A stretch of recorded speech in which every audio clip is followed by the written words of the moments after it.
Hello, तर आज ना खूप मोठी गंमतच झाली होती आमच्यासोबत. ते मी तुम्हाला व्हिडिओच्या एंडिंगला सांगेलच. पण आज होतं हळदीचं फंक्शन. मस्त डी-जे वगैरे लागला होता आणि मी खूप सुंदर अशी रेडी झाली होती हळदीच्या फंक्शनसाठी आणि डी-जे म्हटला तर मी डान्स करणं तर अजिबात सोडत नाही.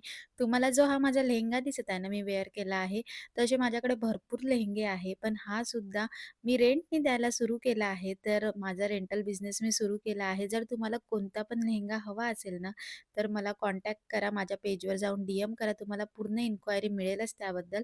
आणि हो, फक्त लेहेंगा नाही, सर्व प्रकारचे आउटफिट आणि ज्वेलरी मी रेंटनी देते. तुम्ही त्यासाठी मला डी-एम करू शकता. आणि जर तुम्हाला कोणत्या पण फंक्शनसाठी सुंदर असा मेकअप करायचा असेल आणि ते पण कमी रेंजमध्ये, त्यासाठी सुद्धा तुम्ही मला कॉन्टॅक्ट करू शकता. मी मेकअप आर्टिस्ट सुद्धा आहे. व्हिडिओच्या स्टार्टिंगला बोलले होते ना, की एक गंमत झाली होती. ते गंमत म्हणजे असे होते, की रोशनचा जो हळदीचा कुर्ता होता, जो त्याने खूप सुंदर असा शिवून घेतला होता. हळदीसाठी त्याला रेडी व्हायचं होतं आणि तो कुर्ता तो शोधायला गेला, तर त्याला तो कुर्ता दिसलाच नाही. त्याने खूप शोधला. आम्ही पूर्ण घर शोधलं, पण शेवटी तो कुर्ता नाही दिसला आणि त्याला दुसरा कुर्ता घालावा लागला. तर ही खूप मोठी गंमत आमच्यासोबत झाली होती. तर भेटूया पुढल्या व्लॉगमध्ये तेव्हा